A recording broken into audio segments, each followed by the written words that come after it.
कुछ जवाब नहीं दिया। सबका मेरे पास आवेदन है लेकिन कहीं से कोई सुनवाई नहीं हो रहा है। तो मैं क्या करूं? ऐसा बड़े बड़े ऑफिसर बैठे हैं, ऐसा देख के अनदेखा कर रहे हैं, तो मुझ जैसे गरीब महिला क्या कर सकते हैं? तो ऐसा अगर जज रहेगा तो पीड़िता को कभी न्याय नहीं मिल सकता है। और मैं जज के खिलाफ मैं बोलना चाहती हूँ कि ऐसे जज को। नमस्कार, आप देख रहे हैं द YWN और मैं हूं मनमोहन पात्रे। हम अभी बिलासपुर में हैं कुटुंब न्यायालय के पास, और हमारे साथ में एक दीदी हैं जो लगातार न्याय के लिए थाने कोर्ट का चक्कर काट रही हैं, उनका बोलना है। आइए जानते हैं पूरा क्या मामला है। क्या हुआ दीदी आपके साथ? मैं 2012 से कोर्ट कचहरी काट रही हूँ, अभी तक कहीं से कोई सुनवाई नहीं है। एसपी ऑफिस में गई थी, कलेक्टर ऑफिस में गई थी, आईजी ऑफिस में गई थी, किरण मैडम के यहाँ गई थी रायपुर, लेकिन कहीं से कोई मेरे सहायता नहीं कर रहे हैं।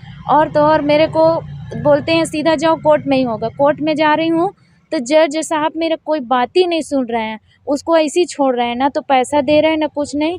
13,10,000 हो गया। मेरी बच्ची शादी करने के लायक हो गया। मैं रेंट पे रहती हूँ, मैं किराया नहीं दे पा रही हूँ। मैं क्या करूँ? यहाँ ऐसा सुनवाई नहीं हो रहा, ऐसा कानून बना है, कहीं से थाना भी में कोई सुनवाई नहीं। मेरे को गाली गलौज है। पैसा कौन नहीं दे रहा है? मेरा हस्बैंड महीप सिंह नहीं दे रहे हैं। जो करना है कर ले करके धमकी दे रहे हैं, मारने की धमकी दे रहे हैं। मेरे को, मेरे बेटी को गलत लांछन लगा रहे हैं। और दोनों लड़के मेरे चोर चमार हो गए थे, तो इसलिए मैं कोर्ट से उनको दे चुकी हूँ, फिर भी वो गलत शिक्षा दे के कोर्ट में पेश कर रहे हैं। 1 रुपया नहीं दूंगा बोलते हैं, तो मैं क्या करूं? ऐसे में फिर मैं सुसाइड कर लेती किस हूँ। चीज का पैसा है वो? किस चीज का पैसा? अशोली का लगा है, जो खर्चा हर महीना 15,000 दूंगा करके आदेश हुआ था 2015 में। वो पैसा आज तक दे ही नहीं रहे। वही पैसा बढ़ते बढ़ते आज 13,10,000 हो गया है। तो मैं निवेदन करती हूँ इसके प्रति कड़ी से कड़ी कार्रवाई किया जाए, नहीं तो मैं ही कुछ कर लेती हूँ। कब हुआ था आपका शादी? मेरा 2001 में शादी हुआ था।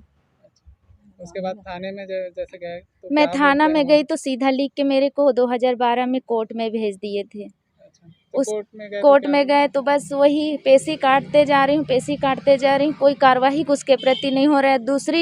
तीसरी वाली जो औरत है कोर्ट में जाके बहस कर रहे हैं, उसका सुन रहे हैं, लेकिन पहली वाली बीवी का कोई सुनवाई नहीं हो रहा है। आप उनकी पहली पत्नी थी? मैं उनकी पहली पत्नी हूँ। मेरे 3 बच्चे हैं, जिसमें 2 बच्चे को मैं दे चुकी हूँ, 1 गुड़िया मेरे पास है। तो अभी कोर्ट गए थे, कोर्ट में क्या बोल रहे हैं जज साहब? कुछ नहीं सुन रहे हैं। मैं इतना रोई हूँ, बोली हूँ, कुछ भी जवाब नहीं दिया जज साहब। आपने बताया कि आप एसपी और आईजी सर के पास भी गए थे, तो वहाँ उन्होंने क्या बोला? कुछ जवाब नहीं दिया। सबका मेरे पास आवेदन है लेकिन कहीं से कोई सुनवाई नहीं हो रहा है।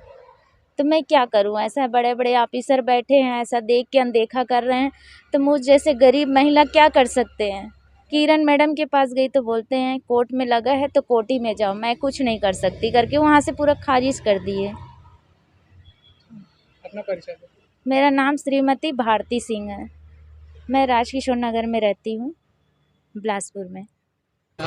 मामला ये था कि मेरे पास नहीं आया था मामला ये आया था कि इसने मुझे कॉल किया था कि मेरे को एसपी सर के पास में, शायद ये पीड़िता एसपी सर के पास गई थी मिट्टी तेल लेके।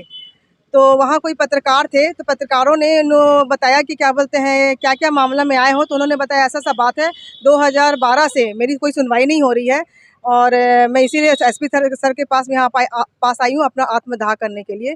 तो उन्होंने, पत्रकार ने कहा आप कुछ मत करिए, आप, मैंने एक नंबर दे रहा हूँ एक मैडम का, आप उनके पास जाइए और वो आपका समाधान पूरा करेंगी।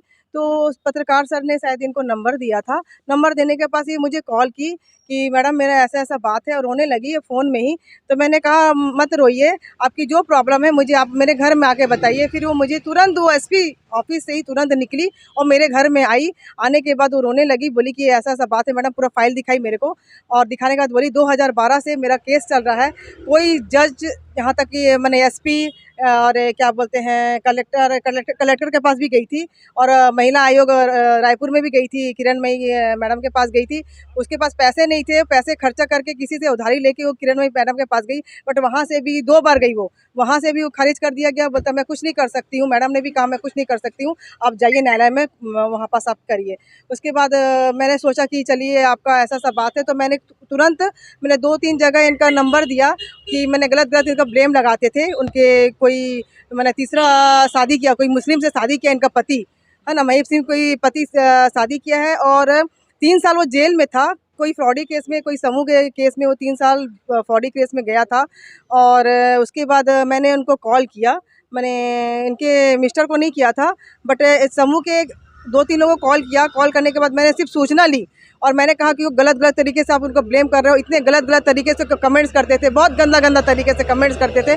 इसका व्हाट्सअप में मेरे को दिखाया, पूरा दिखाने के बाद में फिर वहाँ से मेरा धमकी आने लगा, इनके पति से मेरा धमकी आने लगा, आप कौन हो, क्या हो, किधर हो, मेरे को बताओ।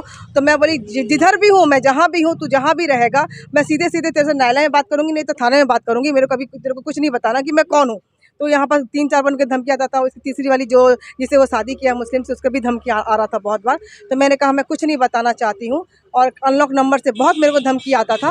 मैंने जो भी होगा कोर्ट में होगा या मैं थाने में बुलाऊंगी, वहाँ पास आप लोग बताना, दोनों तरफ से बात होगा, उसकी सुनवाई होगी। बस आज पता चला कि इनका पेशी था, तो मैं आई यहाँ पास।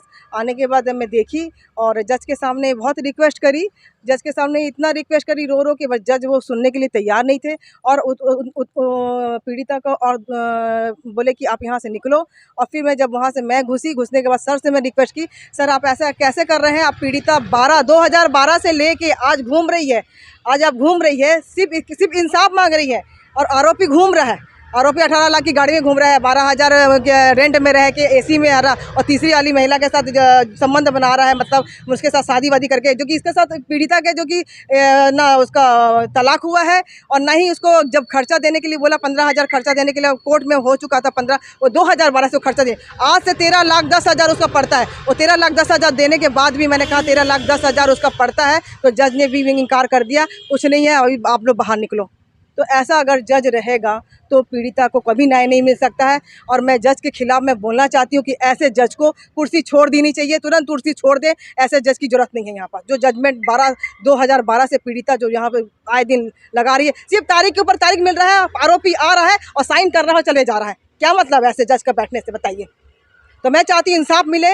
2012 से लेके उसको 13,10,000 होता है, उस पीड़िता को इंसाफ मिले, और उस बच्ची को इंसाफ मिले जो इसने बच्ची को भी गलत लांछन लगा के, उसके पिता ने जो गलत लांछन लगाया है। और मैं चाहती हूँ कि पूरा इंसाफ मिले पीड़िता को। और जज को तो मैं चाहूँगी कि जज अपनी कुर्सी को छोड़ दे। पहली बात, कुर्सी छोड़े, ऐसे जज की जरूरत नहीं है। और मैं कुछ नहीं कहना चाहती हूँ। Thank you. मैं प्रतिमा दास, सरकंडा, बिलासपुर।